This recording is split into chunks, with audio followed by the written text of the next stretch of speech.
Welcome to the Soul Ties Podcast with love and life coach Del Lawrence, helping you detox from toxic relationships. Back up in the building for all God's children, it is the Soul Ties Podcast. I am your host, the love and life coach, Dale Lawrence, and by my side is none other than the People's Bishop. Yes, sir. Yes, sir. Yes, sir. Glad to be with you as always. Bishop Kevin Foreman. Hey, man, it's one of our favorite times of the year, I would like to say, which is August, new beginning. New beginning. 1 month in, the second half. Are you feeling prophetic, sir? Oh, listen, absolutely. I mean, listen, you already called it out. It's a new beginning. And I think the reality is that the second half, we already said this when we stepped into the second half of the year. The second half was going to be much better than the first half of this year. And I think when you step into 8, what I hear loud and clear is this phrase. And I've heard it all week. And as we're talking about it, as you said, what's the prophetic edge? It's right here. God's going to make it like it never happened. Make it like it never happened. Please. Yeah, when we think, you gotta unearth that. Where when you does that think of a even new come beginning. Oh, listen, Isaiah 43, 18 and 19. He says, don't worry about your past. Don't look back over your past. Don't consider your past. Don't consider your failures. Don't look at any of that. I love He it. says, behold, I'm doing a brand new thing. And then I like the way the Message translation says, there it is. In other words, it's as if what was never happened, because what I'm doing eclipses what I did. What I'm doing makes it look like what happened, your mistake, your failure, your screw up, your mess up, like it never happened. So for this month, everybody ought to be prepared, because there's some things that are going to happen in your life that are going to look like the negative thing that happened never, ever happened in the first place. Oh, man. Oh, I'm loving that. So that means Motivation Monday, you're going to unpack and unearth that even more. You heard it first. It's the preview on our Relationship Love podcast, the Soul Ties podcast. But you know, when we get into the prophetic, when we get into what God gives Bishop, definitely for the year, but always as we come to the close of that year, God be doing his thing. And I'm telling you right now, I can feel that, and I can't wait until you unpack that Monday. By the way, to all of our listeners worldwide, if you have not yet subscribed to our YouTube channel to see our weekly show, Motivation Monday, you are really, really slipping. I need you to subscribe to Soul Ties TV right now on YouTube.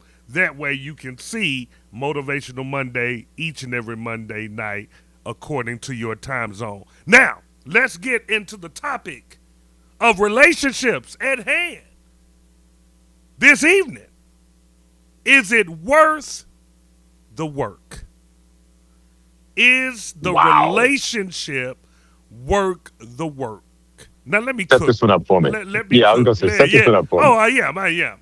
Now, usually when you ask people about marriage, especially, but nowadays you can even go even in relationships, because nowadays, you know, especially with social media, with a lot of undiagnosed mental illness, dating someone in today's climate, in today's culture, is going to take a lot of work.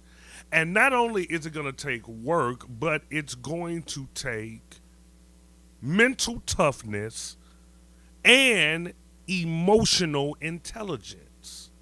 And usually when you talk to married people, Bishop, you know, they always say, hey, man, how's marriage? And the first thing they say, whoo, it's a lot of work.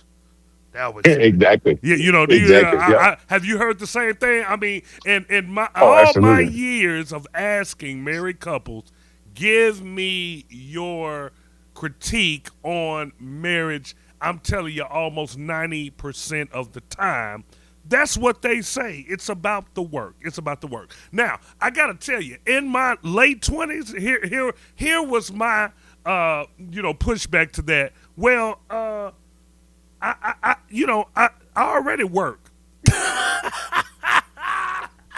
I don't need another job. Bishop, I don't need another. Look, And this job costs me money. Come on now. Come on. I said I already work. I don't want to have to come to a relationship and work.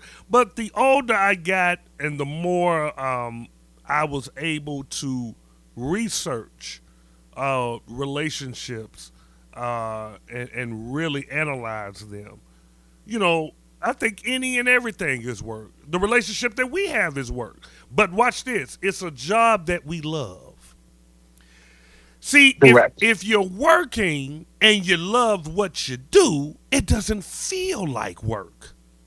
But if you are finding it difficult, if you're having to fight with an individual, especially if you're a man, you have to fight with somebody to lead them. Now, nobody wants to sign up for that job.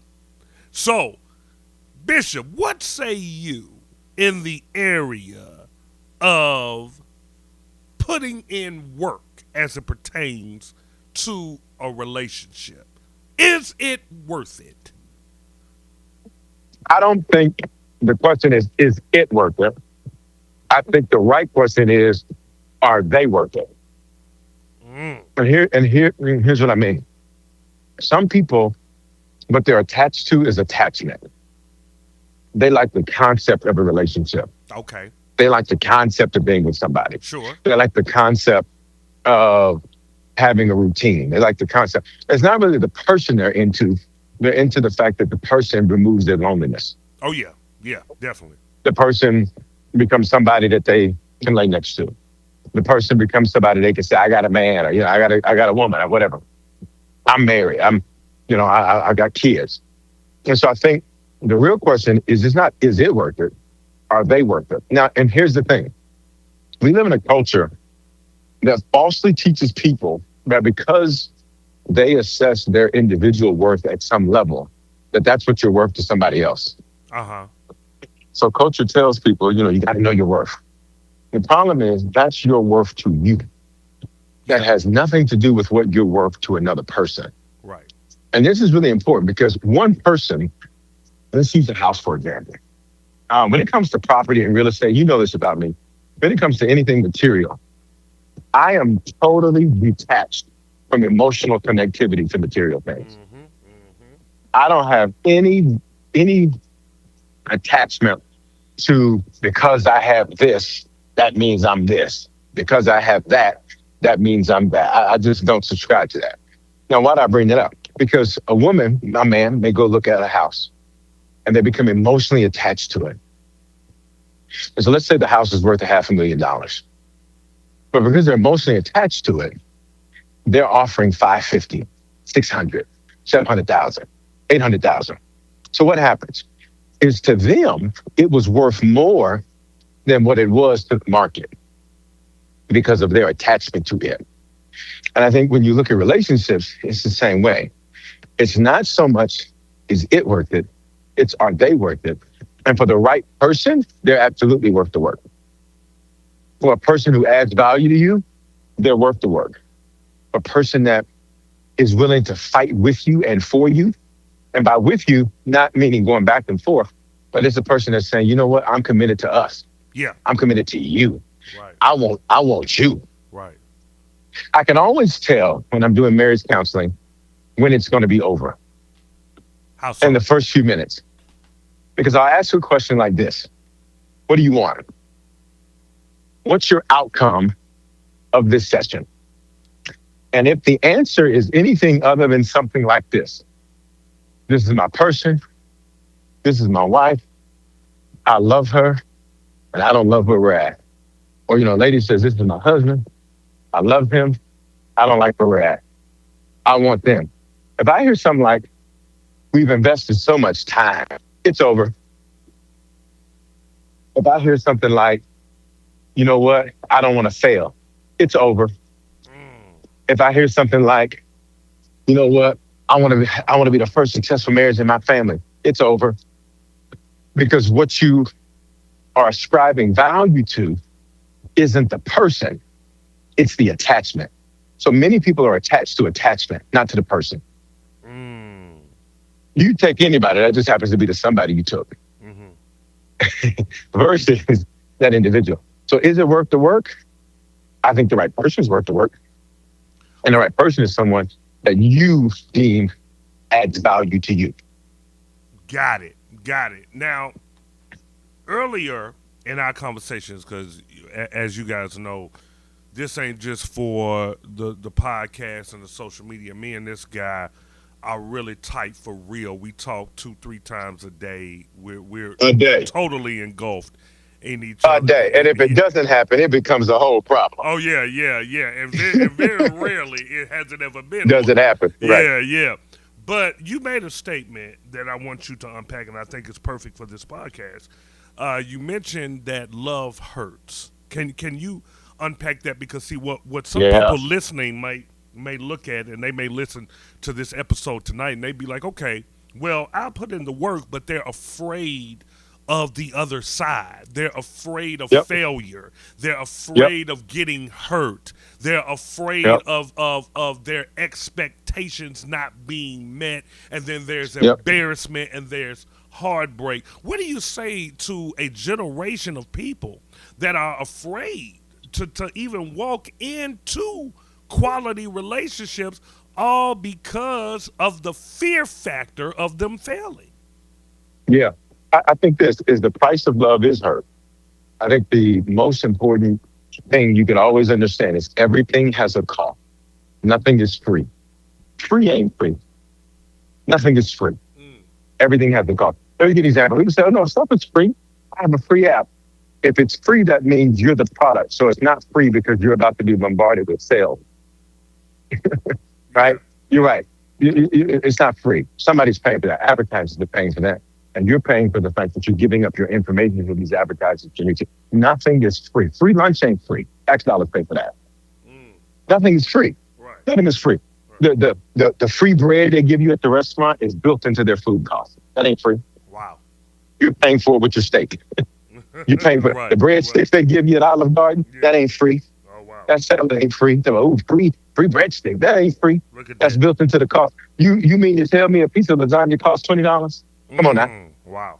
Some cheese and noodles and some meat sauce cost 20. No, that's paying for that salad, paying for that breadstick. Okay. So here's the point. Everything has a cost. And the moment you stop trying to avoid paying is the moment you can start being prepared to pay. Mm, All right. So when it comes to love, the cost of love is hurt. The people that you love are going to hurt you. And people you love, you will hurt. You will do things unintentionally. And guess what? Sometimes intentionally mm. out of a feeling of hurt. Oh wow. Everybody listening right now, you've done something to somebody because you felt hurt by them. So you were like, you know what? I'm going to say this. I'm going to do this. You know, you get hurt and go through a little breakup. And so you throw away something they bought you because you feel like you punishing them. Right. You know, I'm going to punish you by getting rid of what you bought me, right? Right. The price of love is hurt. Okay.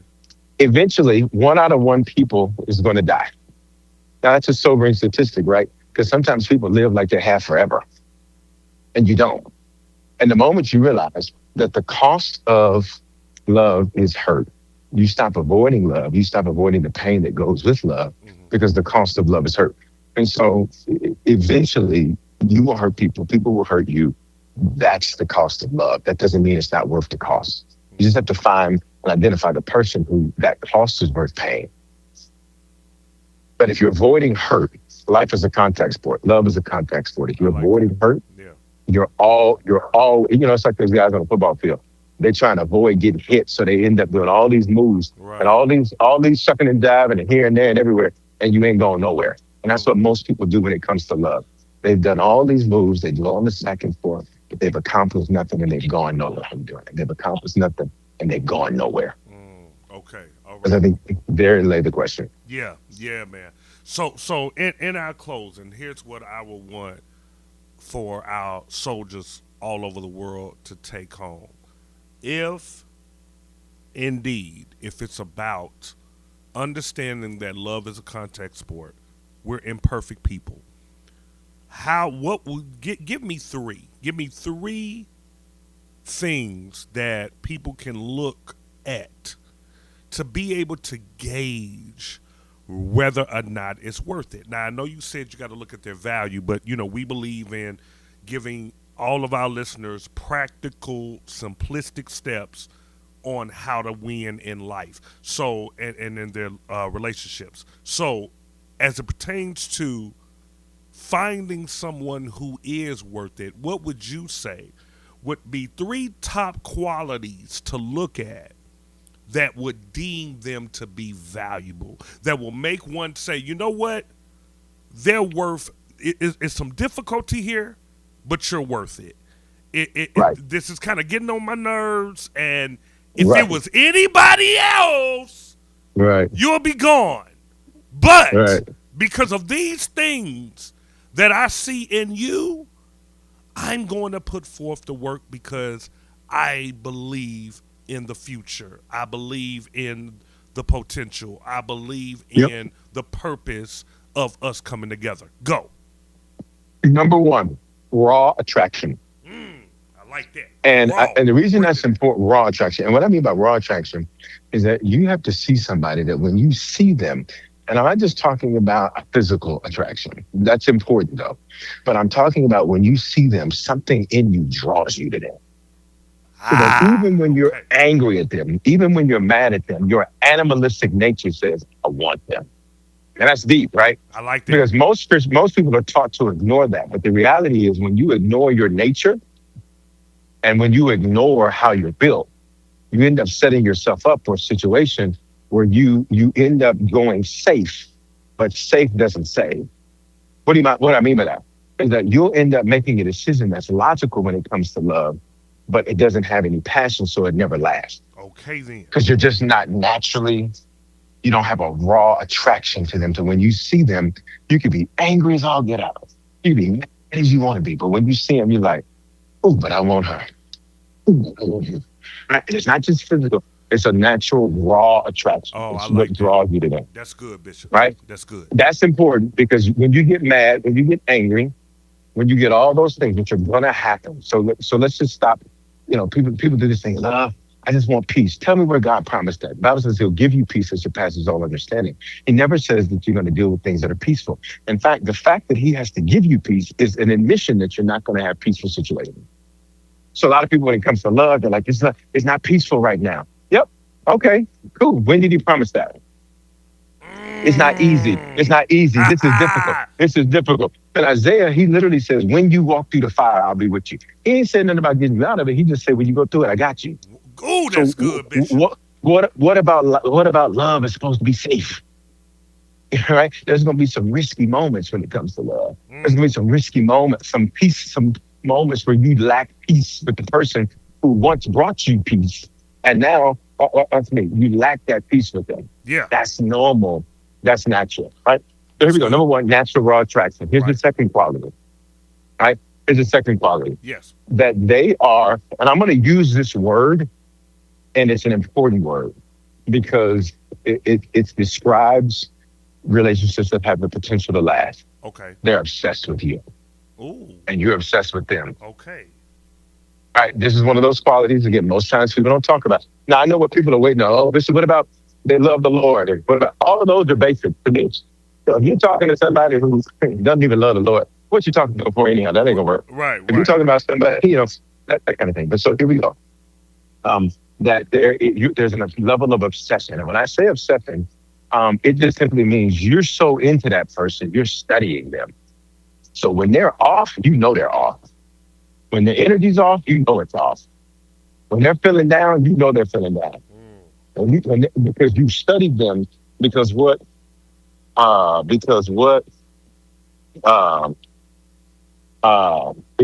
happens is that when it comes to obsession simply says that you want this person, and this person is someone you're willing to do. It's like, you get a car, you're obsessed with, you're gonna put it on your phone, you're gonna put it on your computer screen. Remember that? Your computer screensaver. I remember when I was a teenager, I used to love, and don't y'all judge me in the comments, I used to love Foxy Brown and Lil' Kim. Used to love them. Come on now. Used to love them. So anytime I saw anything with Foxy Brown and Lil' Kim on it, Yeah. with my just church boy loving the Lord, I was like, oh my God. Oh my God. I was like, oh my God, I'm gonna marry her. Yeah. Oh my God, I'm gonna marry her. Right? There was a level of obsession. So everything I saw, I gave into that. I was always paying attention to that, that type of thing. So a level of obsession. Last and final quality is this. Is someone who's constantly evolving. What does that mean? This is the person, a lot of times people say this, I already told you about it once. I ain't gonna tell you again. Okay, then listen, you're crazy. If it takes you multiple times to change your habit, how you think you're gonna get with another human being and ask them to change a habit? And because you talked about it once and they didn't do it, and they didn't adjust quickly enough, you're done. That's ridiculous, right? Sometimes there's an evolution that has to happen. So as long as I can see that what is evolution? Measurable progress. As long as there's measurable progress, that's somebody that's worth the work. If we had the conversation in January, February, March, April, May, June, July, and there's no progress, by August, I need to be considered a new beginning. But if we had it in January, had it in February, there's some change. March, there was a little backtrack. April, there was a little backtrack. June, there was progress. Right. July, there was progress. Right. Because a lot of the things people say, you know what, I'm not lowering my standards. A lot of times those aren't standards, those are preferences. And there's a difference. I like that. Right? I like that. For many people, their preferences end up making them miss out on great people. Yeah. Because you prefer somebody that said it like this instead of saying it like that. But honestly, what difference does it really make in the grand scheme of things? Right. So I think those are the three qualities that, if you see those three qualities, those are three qualities that indicate that you got somebody to sort the work. Oh, that's good. That's so good. Hey, man, just like every month, we here to give you nothing but that kingdom information, inspiration, and motivation for your life situation. This is the Soul Ties Podcast. And don't forget, if you want to hear this on a weekly basis, go to our YouTube channel right now and subscribe at Soul Ties TV for Motivation Monday, because I'm telling you right now, for this month of August, that word that Bishop gave, I cannot wait for him to unpack that on Motivational Monday this Monday. So peace and love to all of our soldiers worldwide. Thank you for listening. Thank you for supporting the Soul Ties movement. So until next time, I'll still be the Love and Life Coach, and that man will still be the People's Bishop, and will be the Soul Ties movement. We out. Thank you for listening. We would like to bless you with the Soul Ties Stimulus Package, which includes the Detox ebook, message, and exclusive podcast episode. Text Soul Ties, SOULTIES, to 888-756-8681.